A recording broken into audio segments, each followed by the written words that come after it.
नमस्ते, नेपाली पर्समा स्वागत छ। अहिले हामी नारायण हिटी स्थित सङ्ग्रहालयमा छौँ, जुन चाहिँ आज चाहिँ नयाँ सङ्ग्रहालय उद्घाटन भएको छ श्री सदन वीरेन्द्रको भनेर। आज भोलिदेखिबाट चाहिँ यसलाई पूर्ण रूपमा सञ्चालन गर्ने नारायण हिटी सङ्ग्रहालय समितिले जनाएको छ भनेदेखि यसलाई व्यवस्थापन र कोभिड-19को बेलामा नि यसलाई कसरी व्यवस्थापन गर्ने भन्ने चाहिँ अगाडि कुराहरू सारिएको छ। यहाँको दृश्यहरू चाहिँ म तपाईँहरूलाई देखाउन चाहन्छु। धन्यवाद। नारायण हिटी दरबारभित्र रहेको तत्कालीन राजा वीरेन्द्रको निजी निवास श्री सदन सर्वसाधारणका लागि खुल्ला भएको छ। शनिबार संस्कृति पर्यटन तथा नागरिक उड्डयन मन्त्री योगेश भट्टराईले श्री सदन खुल्ला भएको औपचारिक घोषणा गरे। आइतबारबाट सर्वसाधारणले अवलोकन गर्न पाउने नारायण हिटी दरबार सङ्ग्रहालय विकास समितिका कार्यकारी निर्देशक भेष नारायण दाहालले जानकारी दिए। साथै श्री सदनका गणतन्त्र स्मारक समेत अवलोकनका लागि खुल्ला हुने दाहालले बताए। 2067 साल जेठ 15 गते राष्ट्रपति विद्यादेवी भण्डारीले गणतन्त्र स्मारक उद्घाटन गरे पनि अवलोकनका लागि खुल्ला भएको छैन। भनिन्छ श्री सदन राजा वीरेन्द्रकै डिजाइनमा बनेको थियो। 2023 सालमा बनेको यो 3 तल्ले भवनमा 12वटा कोठा छन्। भुइँतलामा तत्कालीन राजा वीरेन्द्र र रानी ऐश्वर्यको निजी कार्यालय थियो। भान्सा कोठा, खाना खाने कोठा, मदिरा पिउने बार र विश्राम गर्ने कोठा पनि भुइँतलामै छ। तत्कालीन युवराज दिपेन्द्र पनि भुइँतलामै बस्दथे। उमेर पुगेपछि अलग बस्नुपर्ने नियमअनुसार दिपेन्द्र श्री सदनबाट त्रिभुवन सदनमा सरेका थिए। त्यसपछि उनको कोठा खाली थियो। श्री सदनको पहिलो तलामा राजा वीरेन्द्र सुत्ने कोठा र रानी ऐश्वर्यको कोठा छन्। रानी ऐश्वर्यको कोठामा उनले हेर्ने गरेको टेलिभिजन, गीतका क्यासेट र क्यासेट प्लेयर छन्। दोस्रो तलामा कान्छा छोरा निराजन र छोरी श्रुतिका कोठा छन्। मोटर ग्यारेजमा हिटलरले वीरेन्द्रलाई उपहार स्वरूप दिएको गाडी राखिएको छ। यसैगरी तत्कालीन राजा त्रिभुवन, महेन्द्र र वीरेन्द्रले चढ्ने गाडी पनि अवलोकन गर्न पाइनेछ। त्यहाँ दिपेन्द्र, श्रुति र निराजनका खेलौना गाडीहरू पनि राखिएका छन्। वीरेन्द्रले प्रयोग गरेका हेलिकप्टर र हवाईजहाज पनि अवलोकन गर्न पाइनेछ।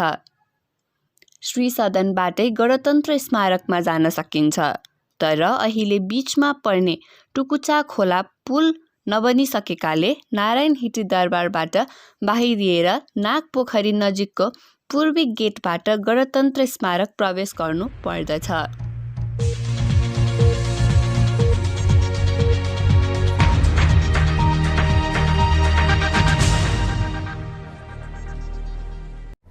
नमस्ते, अहिले हामी नारायण हिटी सङ्ग्रहालयमा आएका छौँ र यहाँको पूर्व सङ्ग्रहालय यहाँको प्रमुख पनि हुनुहुन्छ। उहाँसँग केही कुराहरू जानकारी लिन चाहन्छु।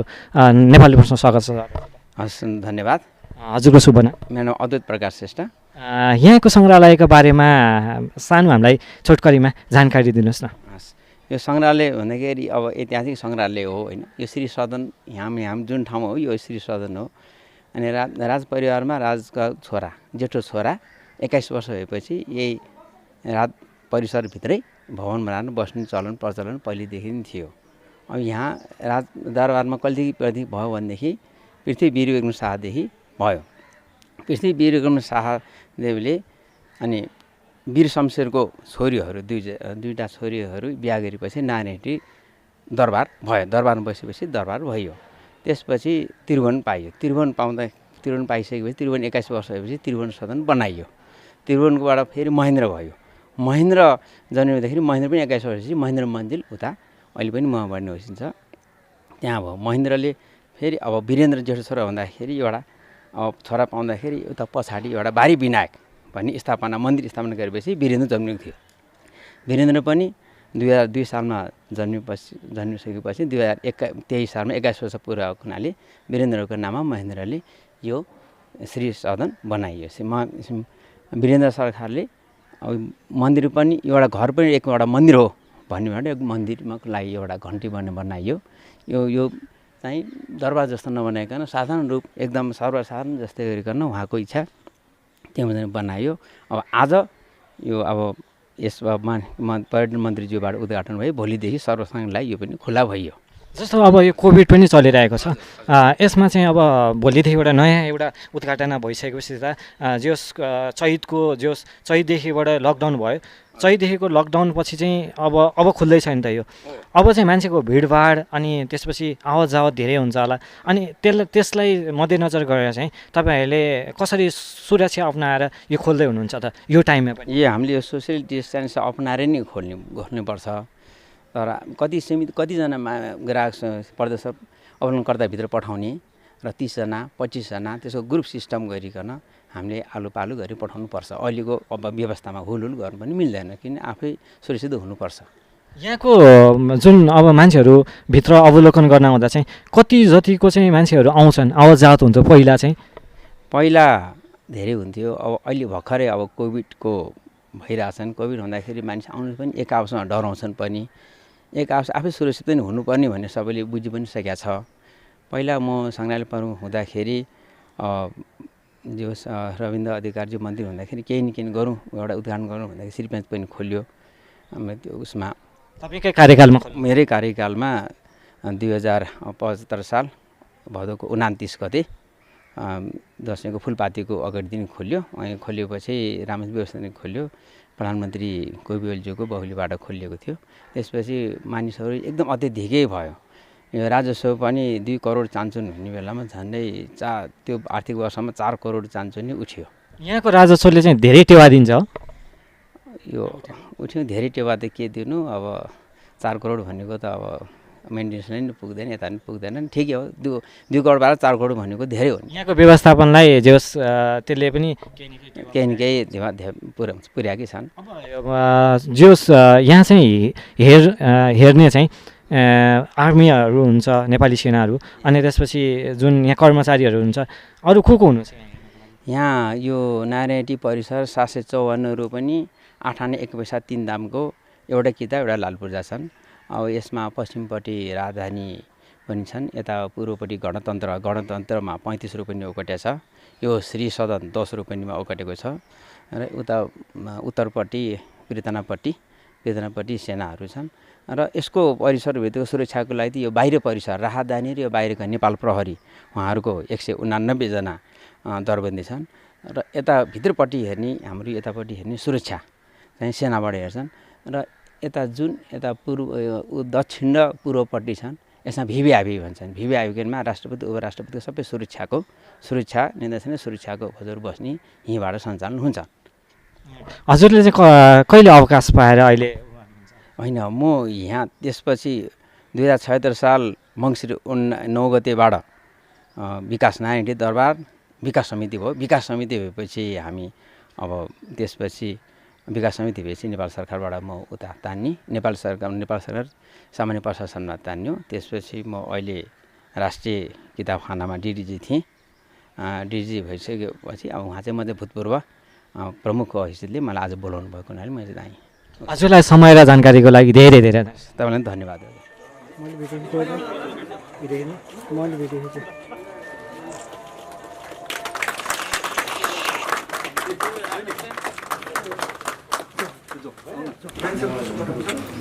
परिश्रम गर्ने त्यो किसिमको कामहरू गर्ने र सारा जीवनमा बस्नु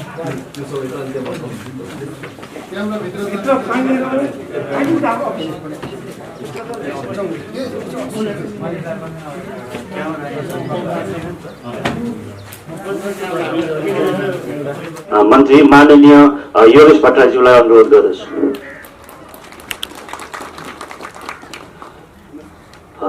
आजको यस कार्यक्रमको विशेष आतिथ्यता ग्रहण गरेको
औपचारिक उद्घाटन कार्यक्रमको लागि स्वागत मन्तव्य व्यक्त गरिदिनु हुन पुरातत्व विभागका महानिर्देशक श्री दामोदर गौतमज्यूलाई अनुरोध गर्दछु।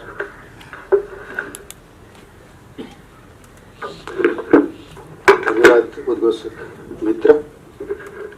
यस कार्यक्रमका आदरणीय सभापतिज्यू, प्रमुख अतिथि माननीय संस्कृति पर्यटन तथा नागरिक उड्डयन मन्त्रीज्यू, विशेष अतिथि हामीले सर्वसाधारणको लागि खुल्ला गरेका छौँ। पक्कै पनि योबाट राजाहरू कस्ता भवनमा बस्थे, उनको जीवनशैली या पद्धति कस्तो थियो भन्ने सन्दर्भमा सर्वसाधारणले यसबाट ज्ञान प्राप्त गर्न सक्नेछन् भने भोलिका दिनमा हामीले यो सङ्ग्रहालयले अथवा यसको जुन मास्टर प्लान अनुसार परिचित गरेका विभिन्न विधाहरूलाई वा विषयहरूलाई वा पूर्वाधारहरूलाई हामीले चाहिँ अगाडि बढाएर जानेछौँ र यो विशेष समारोहमा माननीय मन्त्रीज्यूको प्रमुख आतिथ्यताको साथसाथै श्रीमान सचिवको विशेष आतिथ्यताले हामीलाई यस्ता कार्यहरू गर्नलाई हामीलाई उत्साह प्रदान गर्नेछ र पक्कै पनि भोलिका दिनमा नारायणी सङ्ग्रहालयले मास्टर प्लानले परिचित गरेका विषयहरूलाई सम्बोधन गर्न जानेछ भन्दै मेरा भनाइ टुङ्ग्याउँछु। धन्यवाद।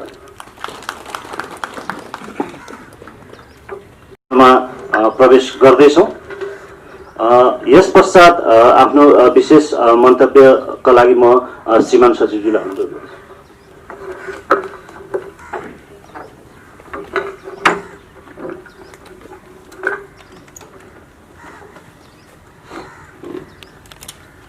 यस कार्यक्रमका प्रमुख अतिथि माननीय मन्त्रीज्यू, यस कार्यक्रमका सभाध्यक्षज्यू, उपस्थित मन्त्रालय तथा अन्यत्रबाट पाल्नुभएका मेरा सहकर्मी मित्रहरू र अन्य प्रबुद्ध वर्गहरू, पत्रकार बन्धुहरू, धेरै कुरा अहिले हाम्रो डी साहबले यसको बारेमा यहाँहरूलाई जानकारी गराएर गइसक्नु भएको छ।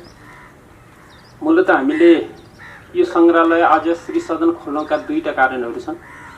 एउटा कारण भनेको हिजो 240 वर्षदेखि निरन्तर राज्य गरेको राज संस्थाहरूको रहन सहन बसाइ कस्तो थियो भन्ने बारेमा पनि जिज्ञासा हामीसित पलाइरहेको हुने थियो र कस्तो ठाउँमा बस्दथे, कस्ता कस्ता खालका एक्टिभिटिजहरू कसरी सञ्चालन हुन्थे भन्ने बारेमा हामीलाई चाहिँ जिज्ञासा रहने अवस्था थियो।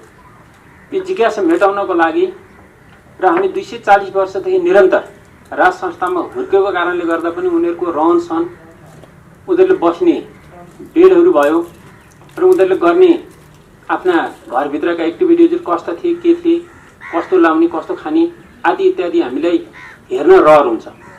किनभने इतिहास बोकेको मान्छेहरूको बारेमा जानकारी लिन हामीलाई इच्छा जागृत हुन्छ। यो यहाँ मात्रै होइन, अन्तर्राष्ट्रिय जगतमा पनि त्यस खालको इच्छा हुन्छ।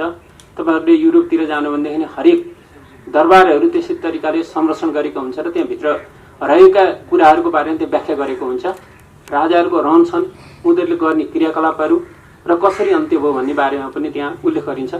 त्यस्तै अन्यत्र पनि त्यस्ता खालको स्थिति हुन्छ र यही श्रृङ्खलामा हामी पनि अहिले तेस्रो चरणमा श्री सदन खोलाएर यहाँ राजाहरूले बस्दा अथवा उहाँहरूले प्रयोग गर्दा उहाँहरूले के गर्नुहुन्थ्यो र कस्तो खालको रहेछ, बेडदेखि बिछौनासम्म, खाद्यदेखि लगायतको अन्य कोठाहरू कस्ता छन् को बारेमा पनि यो हेरिसकेपछि हामीले एक प्रकारको जानकारी प्राप्त हुन आउँछ।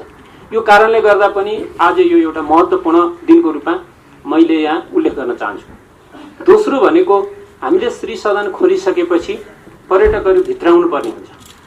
तपाईँहरू अन्तर्राष्ट्रिय जगतमा जानु भनेदेखि इतिहासलाई महत्त्वपूर्ण दिन्छ।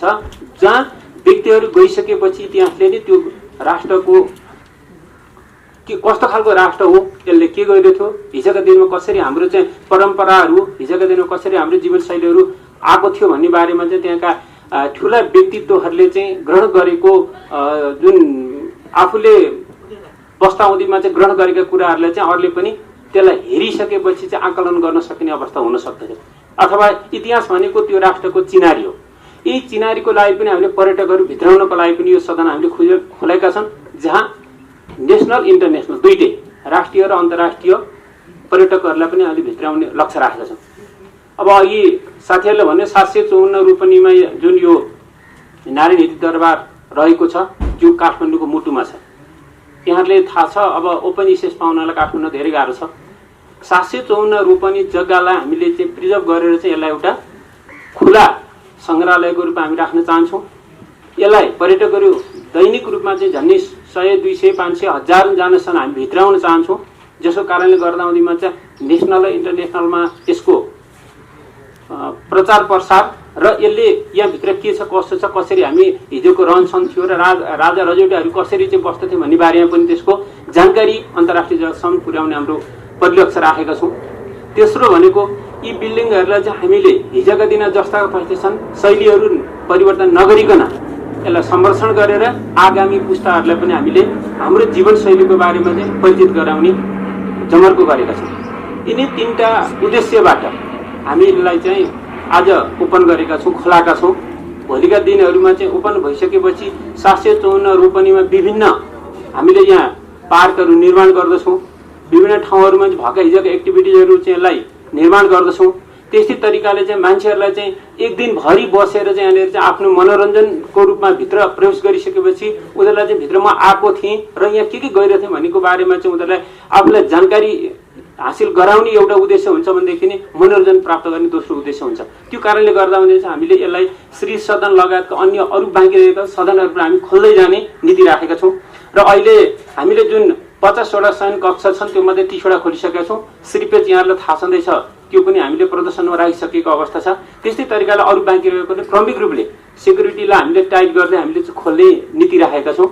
जसको कारणले गर्दा हुँदैमा चाहिँ सर्वसाधारणलाई चाहिँ यहाँभित्र आइसकेपछि चाहिँ नेपालको इतिहासको बारेमा, नेपालका राजाहरूले चाहिँ आफूलाई कसरी राज्य सञ्चालन गर्दा हुँदैमा के तरिकाले कसरी गर्नुहुन्थ्यो भन्ने बारेमा र त्यस्तै तरिकाले सर्वसाधारण जनतालाई पनि राजतन्त्र कस्तो थियो र कसरी अगाडिपट्टि बढेको थियो भन्ने बारेमा चाहिँ आगामी पुस्ता र यही पुस्तालाई सुद्धा पनि यहाँभित्रको रहनसहन र यहाँको बारेमा जानकारी गराउने उद्देश्यबाट चाहिँ हामीले यिनी 2-3टा विषयलाई राखेर यो आज खोलेका छौँ। विभाग पनि हामीले गर्न दिँदैनौँ र त्यहाँ चाहिँ एउटा नीति बनाउँछ। नीति बनाइसकेपछि नीतिभित्र रहेर हेल्थ प्रोटोकललाई चाहिँ पालन हुने गरी भित्रपट्टि कतिजना जाने हो, सेक्युरिटीलाई पनि म्यानेज गर्ने तरिकाले चाहिँ हामीले यो श्री सदन खोलेका छौँ। श्री सदन साथसाथै अरू पनि सँगसँगै भोलिदेखि हामीले चाहिँ अरू पनि खोल्दै, अरू हिजो बन्द भएका थियौँ अब हामी खोल्दै जाँदैछौँ। यो कारणले गर्दा भने पनि आज एउटा ऐतिहास र महत्त्व दिनको रूपमा चाहिँ मैले यहाँहरू समक्ष मैले अनुरोध गरेँ र अब हामी भोलिका दिनदेखि नै यहाँ हरेक व्यक्तिहरूलाई चाहिँ एउटा हेल्थ प्रोटोकल पालना गर्ने तरिकाले चाहिँ भित्र प्रवेश गराउने नीति भएको हुनाले अब त्यही अनुसार अगाडिपट्टि बढ्ने बेहोरा सम्बन्धित जानकारी गराउँदै मलाई यो 2 शब्द बोल्ने यहाँ मौका दिएकोमा म यस सङ्ग्रहालयका प्रमुखज्यूलाई म हार्दिक आभार व्यक्त गर्दछु र माननीय मन्त्रीज्यू यो व्यस्त समयको बावजुद पनि यहाँ यो महत्त्वपूर्ण कार्यक्रमको लागि आज उपस्थित हुनुहुन्छ। म उहाँलाई पनि हार्दिक आभार व्यक्त गर्दै म सम्पूर्ण यहाँ आउनुभएका व्यक्तित्वहरूलाई म धन्यवाद दिन चाहन्छु। हस्, धन्यवाद, नमस्कार। साहित्यकारबाट बन्द हुनुभन्दा अगाडि नारायण हिटी सङ्ग्रहालय 34,79,232 जनाले अवलोकन गरिसकेको म यहाँ निवेदन गर्न चाहन्छु र हामी कार्यक्रमको निकै महत्त्वपूर्ण घडीमा आइपुगेका छौँ र श्रीमान माननीय मन्त्रीज्यूलाई सार्वजनिक मन्तव्यको लागि अनुरोध गर्दछु। धन्यवाद।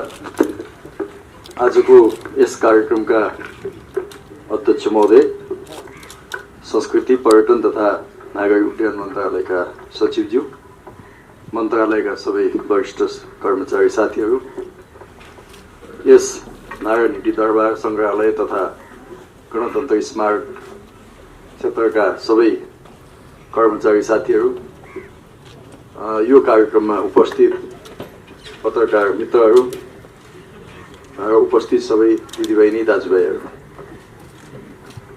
सबैलाई म अभिवादन गर्न चाहन्छु। आज मेरो आफ्नो जीवनको लागि पनि एउटा रोमाञ्चक क्षण हो। राजतन्त्रको अन्त्य गर्न हिँडेको मान्छे, राजतन्त्रको इतिहासको संरक्षण गर्ने कामको उद्घाटन गर्न आइपुगेको छु। इतिहास कसैको दुश्मन हुँदैन। इतिहास घटना हो, यथार्थ हो र त्यो घटना, त्यो यथार्थलाई आजीवन संरक्षण गर्न सकियो भने आउने पुस्तालाई पनि त्यसको ज्ञान हुनेछ। साथै आफ्नो देश समाज परिस्थिति कसरी विकास भयो त्यस सम्बन्धी सूचनाहरू प्राप्त हुनेछ। त्यसकारणले इतिहासको संरक्षण गर्नुपर्छ। मैले भने कि इतिहास दुश्मन हुँदैन र त्यसले हाम्रो समाजका पूर्व अवस्थाहरूको झलक दिन्छ। हामी कस्तो समाजबाट विकसित हुँदै आयौँ, आजको मानव जाति, आजको मानव सभ्यता कसरी विकास हुँदै आयो र त्यसमा खास खास क्षणमा कस्तो मानिसहरूको कसको भूमिका थियो, कस्ता संस्थाहरूको भूमिका थियो र कुनै पनि संस्था पछिल्लो कालमा कहिलेकाहीँ त्यो प्रतिगामी हुन्छ, तर त्यसका प्रारम्भिक कालमा त्यसलाई प्रगतिशील भूमिकामै हेर्नुपर्छ। दास युगको समाप्तिपछि जब मानव जाति, मानव सभ्यता कृषि युगमा प्रवेश गर्यो, त्यस अर्थमा म सम्झिन चाहन्छु र त्यस अर्थमा राजतन्त्रको अन्त्यको निम्ति हिँडेको व्यक्तिले त्यही राजतन्त्रको इतिहासलाई संरक्षण गर्ने कुरा पनि एउटा गौरवपूर्ण कुरा नै हो। किनकि हामीले बुझेका छौँ कुनै पनि ऐतिहासिक चिजको जब संरक्षण हुन्छ, रक्षा हुन्छ, त्यसले धेरैभन्दा धेरै मानिसहरूको ज्ञानको ढोका खोल्छ, सूचनाको ढोका खोल्छ। र आज हामीले तत्कालीन शेर्पा वीरेन्द्रको निजी आवास गृह श्री सदनलाई आजदेखि सर्वसाधारणका निम्ति खुला गरेका छौँ। विभिन्न खास गरिकन इतिहासको, राजनीति शास्त्रको अध्ययन र अनुसन्धानमा लाग्ने अनुसन्धानकर्ताहरूको लागि यो सही सदन खुला गर्ने कुरा एउटा महत्त्वपूर्ण घटना हो। उहाँहरूले यसबाट पछिल्लो कालमा तत्कालीन राजा वीरेन्द्रको जीवन शैलीलाई बुझ्न, उहाँको परिवारको स्थितिलाई बुझ्न मद्दत पुग्नेछ। साथै नेपाली मात्रै होइन कि विदेशी विश्वविद्यालयहरूबाट समेत अध्ययन र अनुसन्धान गर्नेहरूको लागि यो एउटा महत्त्वपूर्ण सामग्री प्रदान भएको छ भन्ने मलाई लाग्छ। नेपालका स्कुल र क्याम्पसमा अध्ययन गर्ने विद्यार्थीहरूको निम्ति पनि यो महत्त्वपूर्ण क्षेत्रको रूपमा स्थापित भएको छ।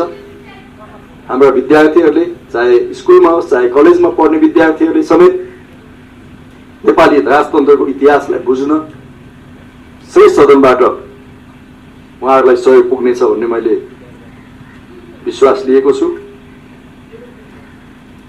पृथ्वीनारायण शाहदेखि ज्ञानेन्द्र शाहसम्मको इतिहास यो नारायणहिटी क्षेत्रभित्र रहनेछ र यो नेपालको 240 वर्षको शाहवंशको इतिहासको एउटा साक्षात नमुनाको रूपमा हामीले यसलाई संरक्षण गर्नेछौँ।